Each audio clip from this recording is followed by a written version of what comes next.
My name's Cam Walker. I work with Friends of the Earth and I'm based in Victoria. Today I'll be sketching out the development of the anti-coal and gas movement in Victoria. We're in a lucky situation down there. We're actually ahead of where New South Wales and Queensland are, in that we don't actually have any commercial gas production at present. We can learn from what's happening in New South Wales and Queensland. I'll also be drawing some observations and asking some questions about how this emerging national movement against new coal and gas could become a more overtly focused environmental justice movement. I'll do two things. I wanted to walk you through what we're doing in Victoria because the situation is very different to what's going on up north and in many ways shares a lot in common with the way the campaign and the movement is unfolding in the west and in the north, where the industry isn't as advanced. And we've learnt a lot from Queensland and New South Wales, and I expect that already I'm finding people in the Northern Territory talking to us. They're confronting shale gas as an option, and they're interested in the organising models that we've been using. And then I just want to finish briefly by applying an environmental justice lens to some of the movement that's happening in Victoria, and make a few observations and probably ask myself a few questions. It's very clear that if we're thinking about environmental justice, the way the movement, that is the movement against new fossil fuel projects, tight gas, shale gas, coal seam gas, new coal, it's not framed in the public realm as being an environmental justice movement. And it's kind of interesting that that isn't the case. And I think today is playing a really valuable role for getting us to think about how this issue could be considered one, because obviously it is at its heart, because it's about the questions of who gains from this industry and who doesn't, and how the costs and the benefits are shared around. But to give you the nuts and bolts of what we're doing, we have a resource that isn't as good as it is up north. So we primarily have brown coal, so we're never going to have an industry on the scale of a vision like 30,000 drill rigs, as was just explained for Queensland. This is also a precautionary campaign. Our assessment is, of course, the best time to stop an industry is before it gets established. The minute you've got open cuts and drill rigs and infrastructure, people are going to fight tooth and nail to maximise their profit from that infrastructure. So this was a campaign that was very much criticised at the start for being preemptive, for complaining about a risk that possibly wouldn't happen. This was about 3 years ago. People said, "You're getting upset about nothing. There won't be an industry, relax."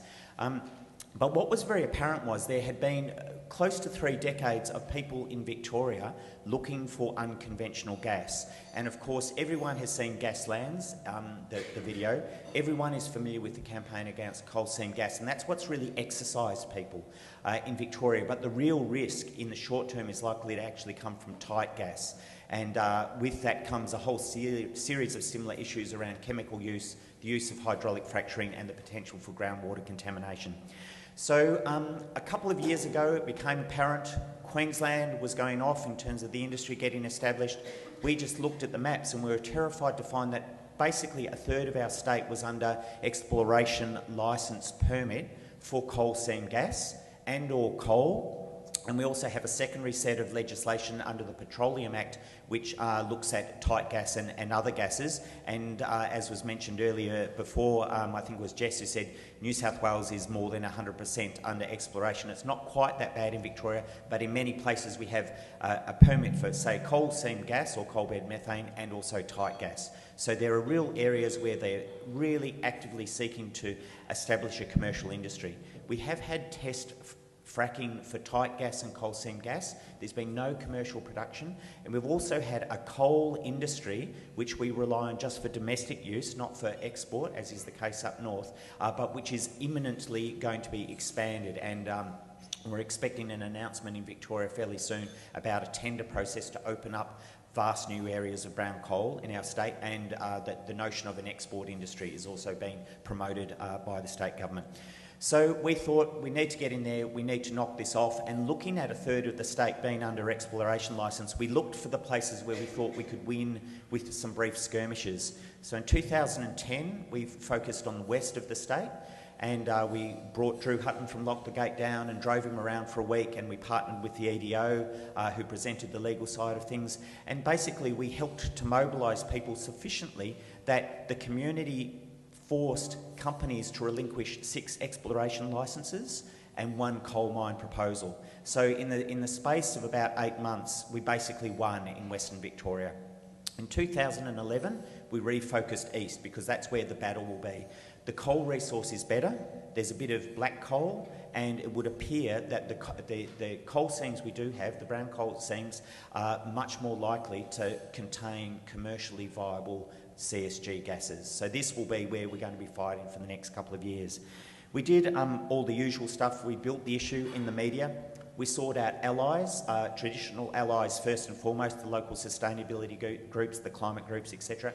But the non-conventional allies, the Rotary clubs, the CWAs, the fire brigades.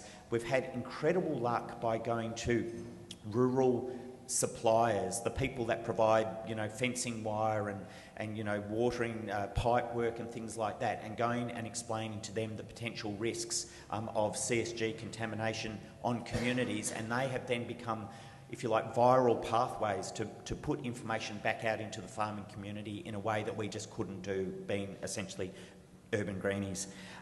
We're building profile, we're going out and speaking at events, and often that's a combination of the Environment Defenders Office, groups like Friends of the Earth, EDO doing law, Friends of the Earth doing environmental impacts, Doctors for the Environment talking about public health impacts. So we're seeking to take it very broadly, and we're using a frame, and this gets back to what I want to finish on, around food security, around water, around community, and around the right to determine the types of futures that people want. Now, previously, work that we'd done in Victoria around the north-south pipeline, which was to stop a pipeline being built to pump water from inland for the benefit of Melbourne, we found common cause with communities north of Melbourne, but it was around water only. This is profoundly different because it's about everything. It's about food, it's about local economy. Gippsland produces more than $1.3 billion worth of food every year. It's around the right to development. It's about how corporations can come into communities and what power they can exercise. So it's actually a campaign that is predicated on building multiple levels of connection, and that is actually why it's so strong, and it's also why it's so exciting. It's not around a short-term, tactical alliance over something, as it was for us with the North-South pipeline that we fought. This is actually about finding common cause and then going from there. And it's in all my years of activism, I've never seen anything like it. Very early on, we decided we wouldn't talk about renewables. We have a pro-renewables campaign called Yes to Renewables, which advocates very strongly for wind energy. And we decided we wouldn't talk about that because we were very aware of, some of the conflicts going on in regional Victoria. And many of the first conversations started with, I don't like wind farms, but I don't like CSG. 6-8 months down the track, we're having people that physically opposed, say, wind farms in South Gippsland entirely coming around, having done research that we've given them leads on, becoming strong advocates for wind energy. So that's been the secondary advantage that I've seen. The first one was strong long-term relationships over multiple issues, areas of concern. The second was actually by engaging with people, you get beyond the stereotypes and you can actually start to drill into preconceived beliefs, I think, and actually build alliances that turn into relationships. And I think that the outcome of this, win, lose or draw, in terms of fighting new fossil fuels, the community development and the politicisation that I've witnessed in hundreds of people is incredibly exciting and incredibly powerful in its own right.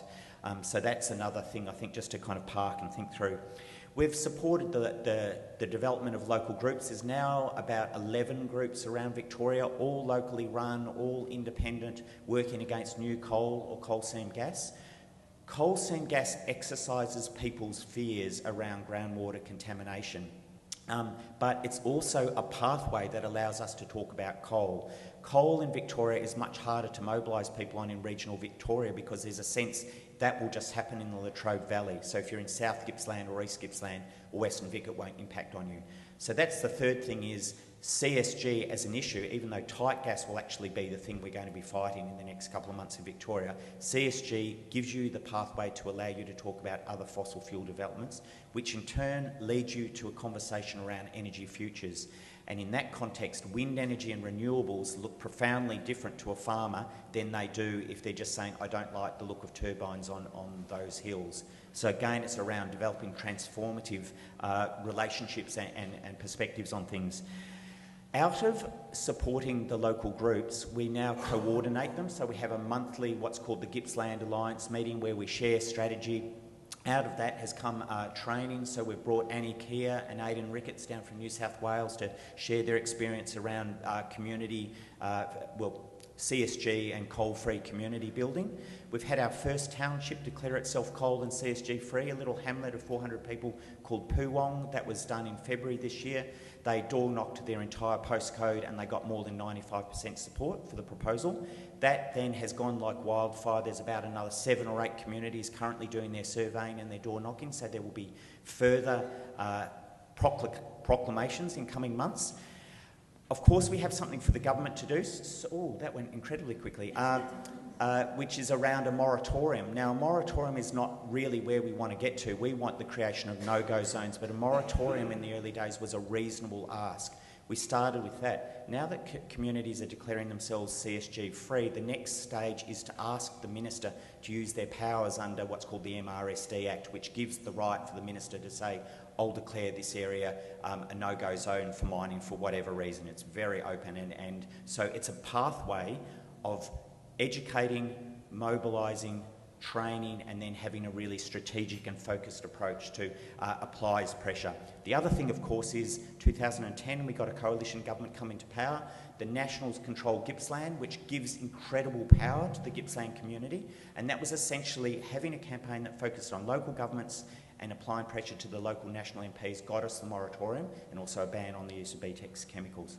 I'll quickly finish there. So that's where we're at. The fact is we're winning so far. We haven't lost any. We've knocked off 6 exploration licences and 1 coal mine thus far, and that's on a couple of years of campaigning. So we are actually having a really good run.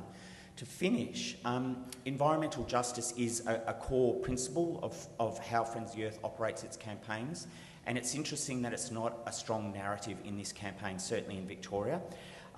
If we leave aside traditional owner groups and how they're dealt with in this movement and perhaps not dealt with, which is quite problematic, I'll park that one because I don't have time. It's become apparent in Victoria we're going to have a sacrifice zone. There's going to be an area south of the town of Sale, in the area of Locksport up to Seaspray, which is poorer farming country. It's not as rich as the irrigation country to the north or the green country to the west. It's already got gas infrastructure. It's not so good farming country, and there's a lot of low-income people there. And that will be the place where in the next few months you'll probably be hearing about blockading against tight gas operations. So that in itself is an environmental justice issue. Why is this community, just because it's had to live with gas plants in the past, now going to be the sacrifice zone? So there's a whole range of questions there. Sorry, I'll just think about a few quick notes as I wind up. The tension that exists between urban and rural environmentalists has been reduced through this multiple pattern of concern: water, food bowl, export, all that type of thing. But it's not entirely been resolved. The fact that we're facing greenfield developments means that it's not about closing down power stations, it's around protecting farmland, which actually opens the door to some really interesting conversations with unions. And interestingly, the CFMEU mining division is really engaged in this, and some of the regional trades and labour councils are as well. I'll just finish, there's so many other things I wanted to say, but I'll just finish with a little kind of observation, I guess. And that is, to my mind, and being in Victoria and not working up north, what I see with the Lock the Gate movement is it's filling the political space that 15 years ago was taken up by One Nation and by Pauline Hanson, and that type of very right-wing populism. Now, we know Alan Jones is there, we know Bob Katter's party is racing around, we know the DLP is active in this, but if you look at the makeup of the Lock the Gate movement, it's profoundly different to what was going on 15 years ago. At that point, urban progressive people didn't know how to engage with that movement. There were legitimate discontent. There was concern, there was critique of the role of the banks and the corporates and, you know, the supermarkets, but we couldn't engage with it because of the right-wing politics that was sitting over the top of that. This is a profoundly different time. This is so inspiring and it gives me so much hope. And I'll finish with one anecdote that to me kind of epitomises what's going on in Victoria. At the end of our roadshow in Western Victoria, we found ourselves having a forum in the RSL in Colac. Colac was the last town I got a bad thrashing in off a logger during a forest blockade several years ago. It's a really hardcore, very conservative logging town that faces north into dairy country. The mayor is an ex-logger. Two of the councillors are ex-loggers. And it doesn't vote Green is the kindest way to do it. And to sit there that night and hear, you know, the son of a logger and a dairy farmer that had lived in the area his entire life, sitting there under the portrait of the Queen and the artefacts from World War I battlefields in Western Europe, and hearing the common cause that was being woven between the sustainability advocates, the tree changers that had moved to that community, the small-scale organic farmers that were trying to make a commercial go of, you know, goats or trees or, you know, whatever it was they were doing, and the broadacre farmers and the working class people that worked in the sawmill in Colac coming together and actually finding common cause and getting on like the proverbial house on fire gave me a sense of, if we do it right, that's where this movement is going. It will create a new political force that will actually fill a progressive space that talks about justice, that talks about the right of communities to self-determination, that talks about sustainability and talks about caring for country, and that will be miles ahead of where we were 15 years ago. So I'll finish there. Thank you.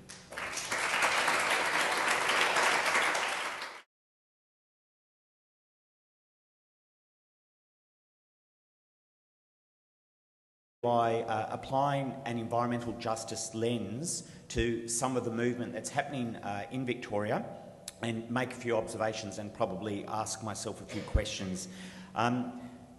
It's very clear that if we're thinking about environmental justice, the way the movement, that is the movement against new fossil fuel projects, tight gas, shale gas, coal seam gas, well, in many ways shares a lot in common with the way the campaign and the movement is unfolding in the West and in the North, where the industry isn't as advanced.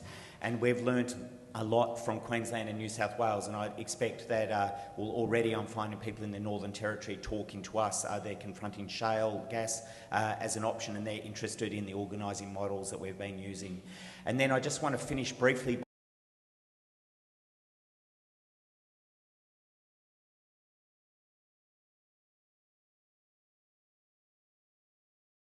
My name's Cam Walker. I work with Friends of the Earth and I'm based in Victoria. Today I'll be sketching out the development of the anti-coal and gas movement in Victoria. We're in a lucky situation down there. We're actually ahead of where New South Wales and Queensland are, in that we don't actually have any commercial gas production at present. We can learn from what's happening in New South Wales and Queensland. I'll also be drawing some observations and asking some questions about how this emerging national movement against new coal and gas could become a more overtly focused environmental justice movement. I'll do two things. I wanted to walk you through what we're doing in Victoria, because the situation is very different to what's going on up north. Coal, it's not framed in the public realm as being an environmental justice movement. And it's kind of interesting that that isn't the case. And I think today is playing a really valuable role for getting us to think about how this issue could be considered one, because obviously it is at its heart, because it's about the questions of who gains from this industry and who doesn't, and how the costs and the benefits are shared around. But to give you the nuts